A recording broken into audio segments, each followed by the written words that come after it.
Hi hello welcome to RTV health. నేను మీ దీప్తి. జనరల్గా చూసుకున్నట్లయితే డిప్రెషన్ అనేది చాలా కామన్గా ఈ రోజుల్లో మనం చూస్తూ ఉన్నాం. అసలు డిప్రెషన్ అనేది ఎందుకు వస్తుంది, వచ్చినప్పుడు ఎలాంటి జాగ్రత్తలు తీసుకోవాలో ఈరోజు మనం తెలుసుకుందాం. నమస్కారం డాక్టర్ గారు. నమస్తే అమ్మా. డాక్టర్ గారు, జనరల్గా తీసుకున్నట్లయితే ఈ డిప్రెషన్ అనేది ఈ మధ్య కాలంలో చాలా ఎక్కువగా చూస్తున్నాం. అసలు ఈ డిప్రెషన్ అనేది ఎందుకు వస్తుంది అంటారు? చాలా ముఖ్యమైన ప్రశ్నలో ఒక భాగం ఏంటంటే, మనకి 6-7 ఎమోషన్స్ కామన్. అందులో మోస్ట్ కామన్ ఎమోషన్స్లో ఆనందము, గాబరా అంటే టెన్షను, దుఃఖం అంటే సాడ్నెస్, దాంతోపాటు ఉద్వేగం అంటాం అంటే అగ్రెషను, యాంగరు, ఐదోది ద్వేషం, ఆరోది అనుమానం. అంటే ఇవన్నీ కామన్గా మనిషి అన్న వాళ్ళకి ఒక మిక్చర్లో ఈ ఎమోషన్స్ అన్నీ ఉంటాయి. సో డిప్రెషన్ ఉండడము జబ్బు కాదు, అది సర్వసాధారణమైన ఎమోషన్.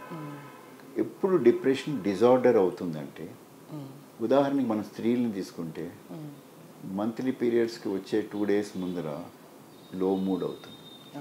అలాగే మిడ్ పీరియడ్స్లో కూడా 1 day లో మూడ్ అవుతుంది. దాన్ని నార్మల్గా మూడ్ స్వింగ్ అంటాం, కానీ కరెక్ట్గా చెప్పాలంటే 24 hours మూడ్ చేంజ్ అయిందంటే మూడ్ డిజార్డర్ అన్నారు. 24 hours.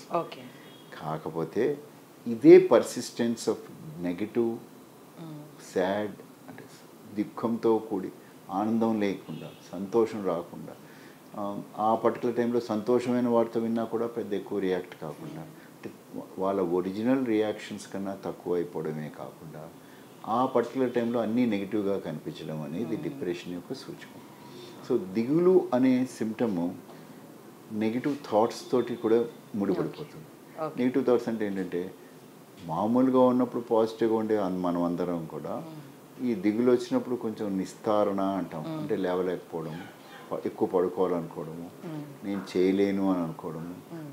పరీక్షలే ఫర్ ఎగ్జాంపుల్, పరీక్ష టైంలో మనందరికీ కూడా టెంపరీ 3-4 రోజులు కొంచెం టెన్షన్ వచ్చి నేను రాయగలుగుతాను, నేను ఫెయిల్ అయిపోతాను అంటే యూనివర్సిటీ ఫస్ట్ వచ్చేవాళ్ళు కూడా నెగిటివ్గానే థింక్ చేసే మూడు ఆ టెంపరీ టైంలో వస్తుంది. సో డిప్రెషన్ అనే డిజార్డర్లో 5-6 క్యారెక్టర్స్ టిపికల్గా ఉంటాయి. ఒకటి, అకారణంగా సాడ్ మూడ్, అంటే కారణం లేకుండానే సాడ్ మూడ్. అంటే కొంతమంది అంటుంటారు, ఇప్పుడే మా ఆయన వచ్చి ఊరు వెళ్ళిపోయారు, నేను ఒంటరిగా ఫీల్ అవుతున్నాను, అందుకే సాడ్గా ఉన్నాను. అంటే మనం కల్పించుకునే కారణం కాకుండా ఇక్కడ అకారణమైన సాడ్నెస్. ముఖ్యంగా పొద్దున్న నిద్రలో 3 గంటలకి 4 గంటలకి లేచే వాళ్ళందరికీ కూడా ఒక ఎర్లీ డిప్రెషన్ ఉంది అని గుర్తించే లక్షణం. అంటే మనకి డిప్రెషన్ వస్తుంది అని గుర్తుపడడం ఎట్లా అంటే, రాత్రి నిద్రపట్టి 3 గంటలు 4 గంటల మధ్య మెలకు వచ్చి ఆ 4 గంటల నుంచి 6 గంటల వరకు మిగతా వాళ్ళు గురువు పెట్టి నిద్రపోతున్నప్పుడు మనకి నెగిటివ్ థాట్స్ మనకేంటి అనే ఫీలింగ్తో స్టార్ట్ అవుతుంది. దాంతోపాటు గ్రాడ్యువల్లీ డిప్రెషన్ పెరిగితే ఆకలి లేకపోవడం, ఆకలి లేకపోవడమే కాకుండా ఫుడ్ని తినకపోవడం. అండ్ ఆడవాళ్ళలో మోస్ట్ కామన్గా డిప్రెషన్ వచ్చినప్పుడు వెయిట్ లాస్ 3 నుంచి 5 కిలోలు కూడా జరుగుతుంది. ఇంకో 20% ఆడవాళ్ళకి మటుకు ఓవర్ ఈటింగ్ జరుగుతుంది. బింజ్ ఈటింగ్ అని, ఫాస్ట్ ఫుడ్ ఈటింగ్ అని రెండో పాటు. అంటే అకారణంగా అర్ధరాత్రి లేచి తినడం అనేది. దానికి మనం అనేక కారణాల్లో ఒక కారణం పీసీఓడి. పీసీఓడి ఏం చేస్తుందంటే ఎక్కువ తినేటట్టు చేస్తుంది, హైపోథైరాయిడ్ కూడా తినేటట్టు చేస్తుంది. బట్ అది పక్క పెట్టేస్తే డిప్రెషన్కి మనం అనేక కారణాల్లో శారీరక కారణాలు కూడా చెప్పుకున్నాం. కాబట్టి సాడ్నెస్, నెగిటివ్ థాట్స్ లేకపోవడం, వాళ్ళ పనులు వాళ్ళు చేయలేకపోవడం. హోమ్ మేకర్ అయితే హోమ్ మేకర్, జాబ్ చేసే లేడీ అయితే జాబ్ చేసే మెన్ అయితే ఆ పని మీద ఇంట్రెస్ట్ పోవడము, ఉద్యోగాలు మానేయడము, లీవులు పెట్టుకోవడము, పని మానేయడం. నాలుగో కారణము అకారణంగా ఏడుపు. అంటే చిన్న కారణాలకే సడన్గా ఏడ్చేయడం. అదొక అందులో ముఖ్యంగా మగవాళ్ళలో ఏడుపు వచ్చిందంటే క్లాసికల్. డాక్టర్ గారు, అసలు డిప్రెషన్లో ఉన్నారు అని ఎలా గుర్తించాలంటారు? ముఖ్యంగా ఎప్పుడు గుర్తించాలంటే, జనరలీ మేము ఒక సెపరేషన్ చేస్తాం. మన బాగా క్లోజ్ పర్సన్ చనిపోయినప్పుడు కానీ, మన బంధువు కావచ్చు, రిలేటివ్ కావచ్చు, ఫ్రెండ్ కావచ్చు, ఎవరన్నా మన పెట్ చనిపోయినప్పుడు కానీ, మనకి రావాల్సిన పొజిషన్ కన్నా తగ్గిపోయినప్పుడు కానీ, నష్టాలు డబ్బులు పోగొట్టుకున్నప్పుడు కానీ, ఒక 6 weeks to 8 weeks sadness is considered grief అంటాం. అంటే అది డిప్రెషనే. కానీ 6 వారాలు 8 వారాల వరకు ఉండి తిరిగి మనం అలా నార్మల్ లైఫ్కి వచ్చేస్తే ఆ గ్రీఫ్ నుంచి బయటపడ్డట్టు. అది కాకుండా మిగతా వాళ్ళకి 4 వారాల మించి ఎవరికైనా ఈ సిమ్టమ్స్ ఉంటే డెఫినెట్గా మనము ఎర్లీ డిప్రెషన్. అలాంటప్పుడు ఏం చేయాలి అంటే స్నేహితుల దగ్గరికి వెళ్ళి మాట్లాడాలి, ఫ్రెండ్స్తో మాట్లాడాలి, ఫ్రెండ్స్ నుంచి ధైర్యం తెచ్చుకోవాలి. అప్పుడు స్నేహితులు ఏం చెప్పాలి, నీకేం లేదురా, నువ్వు ఇంతకుముందు బాగానే ఉండేదాన్ని, నువ్వు బాగా చేయగలవు, నీలో పాజిటివిటీ ఉంది, ఇంతకన్నా పెద్ద కష్టాలు చూసావు, ఇది చాలా చిన్న కష్టం. అంటే పాజిటివ్ ఎనర్జీ ఎదుటి వాళ్ళ నుంచి తెచ్చుకుని తనలో తను మార్చుకోవడం. ఇది మైల్డ్ డిప్రెషన్లో చాలా సాధారణం. అన్ని డిప్రెషన్లకి మందులు అక్కర్లేదు. మైల్డ్ డిప్రెషన్ అదే సివియర్ ఇంతకన్నా ఎక్కువ అయితే మటుకు మానసిక వైద్యం కావాల్సి. సో డాక్టర్ గారు, ఇందాక మీరు చెప్పారు కదా పెద్దవాళ్ళలో హార్మోనల్ చేంజెస్ వల్ల ఈ డిప్రెషన్ వస్తుందని.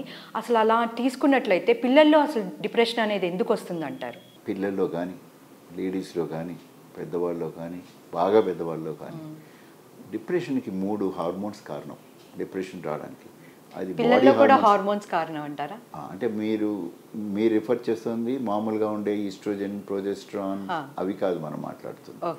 మనం మాట్లాడుతుంది బ్రెయిన్లో 3 హార్మోన్స్.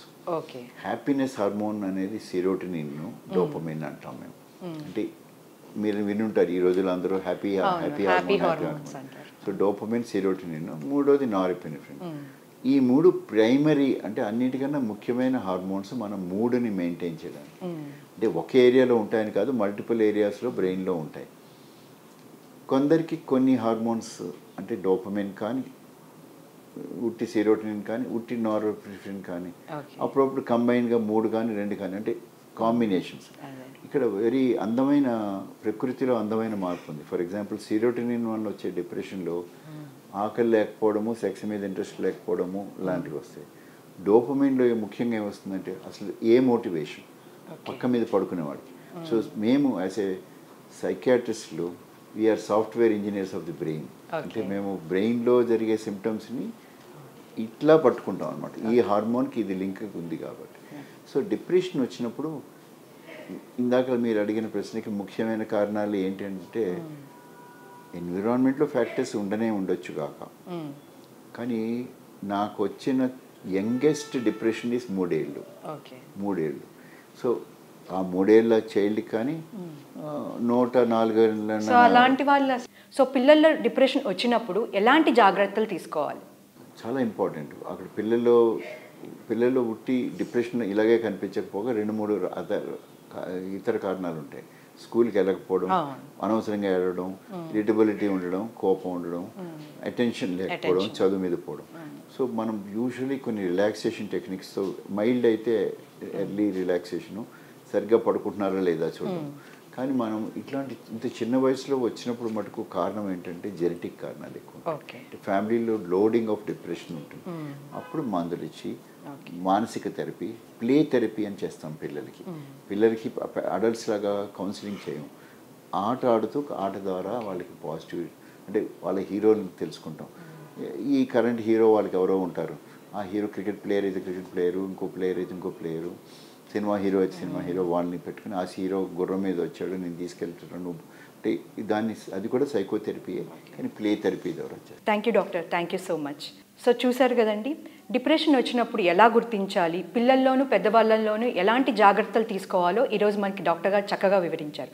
సో ఇది ఇవాల్టి మన ఎపిసోడ్. మళ్ళీ మరో ఎపిసోడ్తో మీ ముందుంటాం. Thank you. మరిన్ని వీడియోస్ కోసం ఛానల్ ని సబ్స్క్రైబ్ చేయండి, లేటెస్ట్ అప్డేట్స్ కోసం వాట్సాప్ ఛానల్ ని ఫాలో చేయండి, అండ్ లింక్ డిస్క్రిప్షన్ లో ఉంది.